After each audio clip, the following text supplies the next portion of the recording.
নমস্কার, হাইলাকান্দি দর্পণ TV news চ্যানেলের পর্দায় দর্শকদের স্বাগত।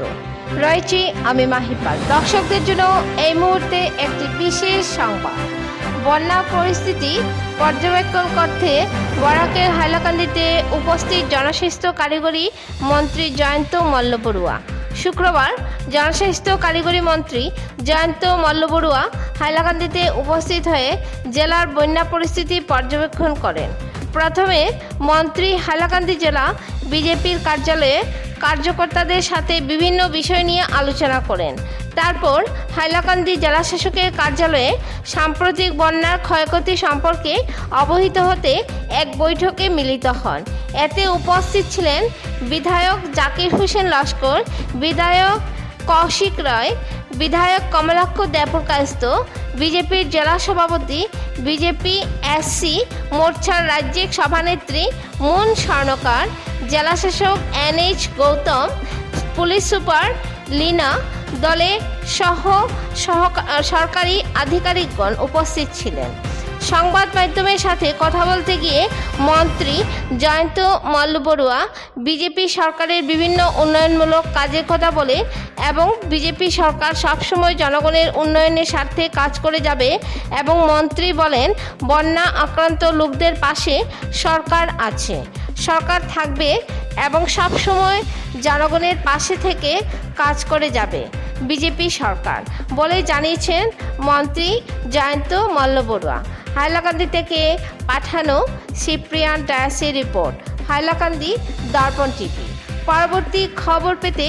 চোখ রাখুন হাইলাকান্দি দর্পণ টিভির পর্দায় এবং নিত্য নতুন খবর পেতে চ্যানেলটিকে অবশ্যই একটি লাইক ও ফলো করে দেবেন, যাতে সবার আগে প্রয়োজনীয় খবর আপনাদের কাছে পৌঁছতে পারে। ধন্যবাদ।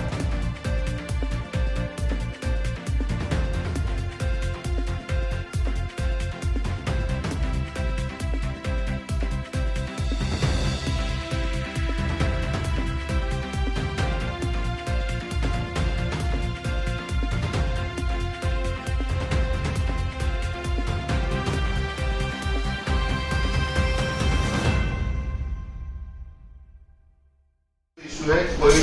किसी को आप सुनिए मत, MLA ये बोला है, वो बोला है, जो प्रैक्टिकली जा रहा है जिसको कराना है एक ADC में या तो आप खुद जाकर देख के उस डिसीजन নিজে যাব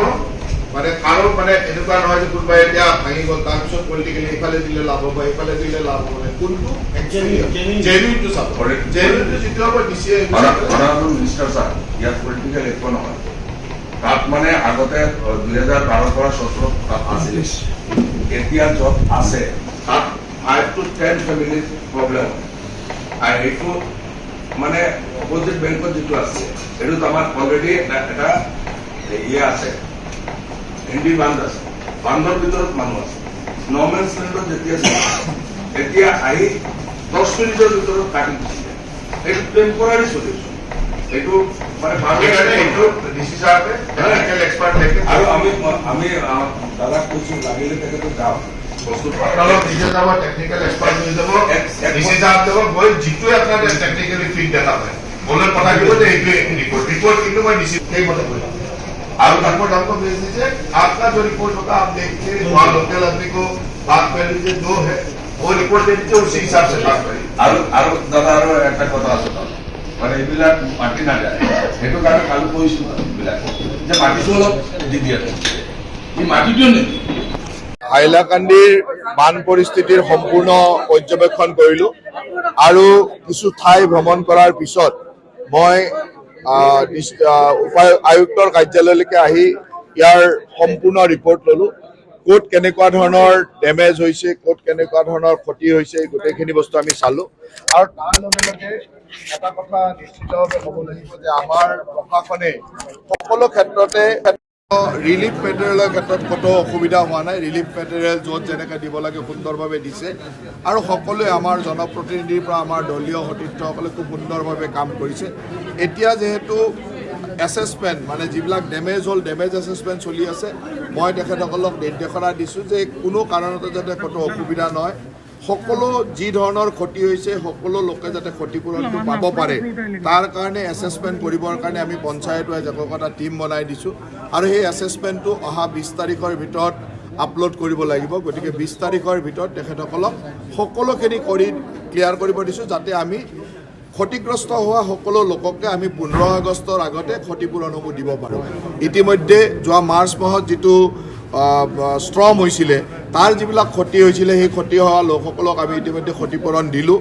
আৰু আমিও বিচাৰোঁ যে এতিয়া যিটো ক্ষতি হৈছে বানপানীত সেইটো যাতে 15 আগষ্টৰ আগতে দিব পাৰোঁ তাৰ কাৰণে ক্ষতিপূৰণৰ এছেছমেণ্ট মানে সুন্দৰভাৱে কৰি যাতে ক্ষতিৰ এছেছমেণ্টটো কৰি তাৰ আপলোড কৰি দিয়ে যাতে আমি সোনকালে চিঙা মথাউৰি সম্পৰ্কত যি অঞ্চলত 2-3টামান অঞ্চলত অলপ লোকেল ইছ্যু আছিলে মই আয়ুক্ত ডাঙৰীয়াক নিৰ্দেশনা দিছোঁ যে স্থানীয় লোকসকলৰ 3টা ঠাইত